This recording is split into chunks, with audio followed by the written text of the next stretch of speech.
Megastar Shakib Khan উনি ওনার এক অক্লান্ত পরিশ্রম, পাশাপাশি আপনারা যারা সাংবাদিক ভাইয়েরা আছেন, বোনেরা আছেন, আপনাদের খুব পজিটিভ মানে ভাইবস দর্শকদের কাছে পৌঁছে দেওয়া, সব কিছু মিলে হয় কি চলচ্চিত্র জায়গাটা ডে বাই ডে একটা সুন্দর জায়গায় পৌঁছে যাচ্ছে।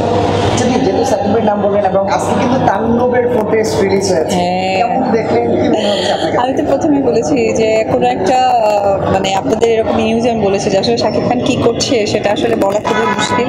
তাণ্ডব দিয়ে তো সে আসলে প্রমাণ করে দেবে যে মানে আসলেই চেঞ্জ হচ্ছে তার কোনো ক্যারেক্টার, কোনো মানে কি বলে তার হচ্ছে মানে ক্যারেক্টার কোনোটাই ম্যাচ করছে না। এটা আসলে একটা শিল্পীর হওয়া উচিত, যেটা উনি করিয়ে দেখাচ্ছেন, এবং এটা প্রাউড লাগে যে উনি আমাদের বাংলাদেশের শিল্পী। অপবিশ্বাসের পরিবর্তনের ধারা আমরা সামনে কবে নাগাদ দেখতে পাবো?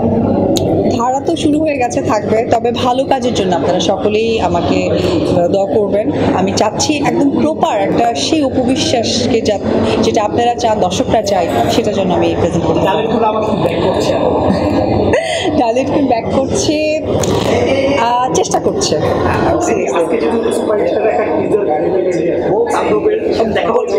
হ্যাঁ, দেখা হচ্ছে। মানে এক বাক্যে বলবো জাস্ট সুপার, সো প্রাউড যে আসলেই শাকিব খান একটা বার্তা দিয়েছিল অনেক বছর আগে আপনাদেরই চ্যানেলের সামনে, আমিও দেখেছি যে ইন্ডাস্ট্রি চেঞ্জ করতে হবে, চেঞ্জ করতে চাই, তো সেটা আসলে উনি কাজে রূপান্তরিত করে আপনাদের সামনে পৌঁছে দিচ্ছে। আসলে আমার মনে হয় যে না, আমার না, আপনারা অনেক গর্বের সাথে জিজ্ঞেস করছেন প্রশ্নটা যে আসলে জুটিটার বিষয়টা আসলে সকলেই চায়। অনেক প্রশ্নের মোকাবেলায় আমাকে হতে হয় আসলে। ওনার সাথে এখন কাজ করাটা অনেক সৌভাগ্যের ব্যাপার। এত কাজ করার পরেও আমি বলবো বিশেষ সৌভাগ্যের ব্যাপার। দেখা যাক, এটার জন্য আসলে প্ল্যানিং দরকার, প্রযোজনা প্রতিষ্ঠান দরকার, গল্প দরকার, সব কিছু ম্যাচ করলেই আসলে তখন আসা সম্ভব।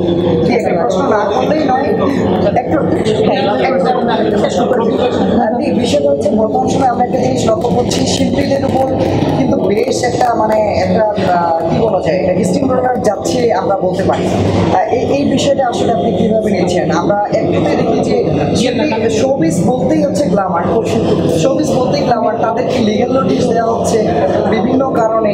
এই বিষয়টা আসলে আমার কোনো ব্যাখ্যা দেওয়ার নেই। এটা তো আসলে আমি শোবিজ অঙ্গনের মানুষ, আমি যেমন সিনেমা নিয়ে নিজেকে চেঞ্জ নিয়ে ভালো সিনেমা কী রকম হয় এটা বলবো। এই বিষয়ে আসলে আমার কোনো উত্তর নেই। Thank you.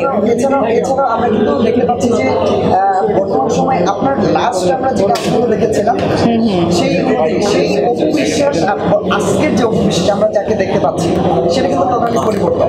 Thank you very much. আমরা সেটা বুঝতে পারছি যে আপনি নতুন কোনো কাজের জন্য প্রস্তুতি নিচ্ছেন, কিন্তু সেটা লুকাচ্ছেন আসলে।